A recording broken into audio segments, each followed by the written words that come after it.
Hi, my name's Luke, welcome back to PhotoBite, and we just need to cover off something, okay? So, we had the Nikon P900, then we had the P1000, but now, if you can't afford the P1000, you now got the P950. We're calling it the mid-upgrade.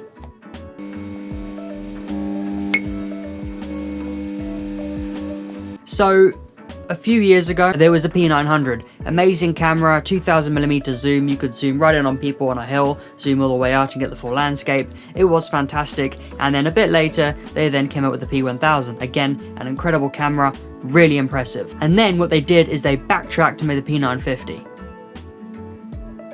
Right. So we're going to play a little game of P950 versus P900 Snap, and we're going to see how they match up. So first of all, starting with the 16 megapixel sensor, Snap, viewfinder, Snap, raw files, P950. I thought the P900 has it. You learn something new every day. Tilt swivel screen, that was on both of them. Hot shoe. Funnily enough, the P900 did not have a hot shoe. P950 has a hot shoe. 360 shot battery life. It's actually the P900 that takes this because they use the same battery in a more aggressively powered P950 and only achieves 290 shots.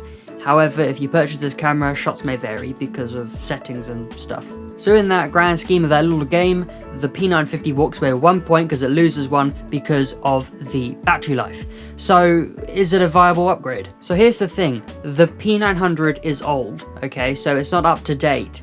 And to be honest with you, the price of the P1000, which is going to be right here, it's a lot of money, and at that point you're kind of going down DSLR territory, but obviously you won't have the zoom. In fact, I don't think you can even get a lens.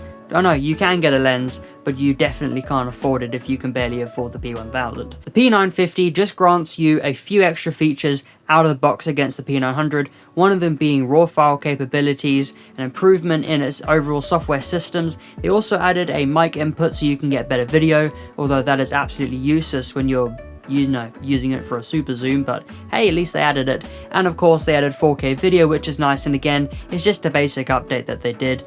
Honestly, they could have got away with it with a software update, but not many camera manufacturers do that for their kind of mid-series cameras. They tend to reserve it for their mirrorless and DSLRs. So who would actually use this camera? Well, on the camera itself, you can actually see that there is a bird symbol, so it is for wildlife photographers who focus on birds. Pretty sure you can take photos of other things.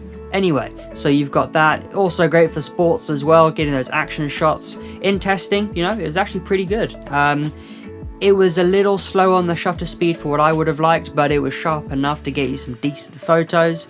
Video was okay, but then again, I wouldn't expect too much out of it because it is running quite a small sensor, but nonetheless, the 4K is usable. In terms of burst mode, you've got 7 frames a second, which is ample. You can squeeze a bit more out of a DSLR, but again, you're paying a lot more money for one of those. The built-in Wi-Fi app is okay. It uses SnapBridge, or what it does, it uses low-frequency Bluetooth to send photos over to your phone, so that way you haven't got to transfer them later. However, do bear in mind they're not the full resolution, they're 2 megapixels, so don't go sending them to your phone and then getting a canvas because you will be mightily disappointed. So what is a good lens at a good focal length that doesn't have image stabilization? That just doesn't exist. So what you have with the P950 is 5 axes of image stabilization, which is fantastic because if you don't have that, you are so toast. So overall, the P950 is actually a pretty good camera. It doesn't blow me away, but at the same time, it doesn't disappoint. It's not exactly a camera you would upgrade from a P900. It's a very viable option. However, at the sort of price mark that it is at, you can also pick up a second-hand P1000. So do take that into consideration if you want to go brand new P950 or second-hand P1000.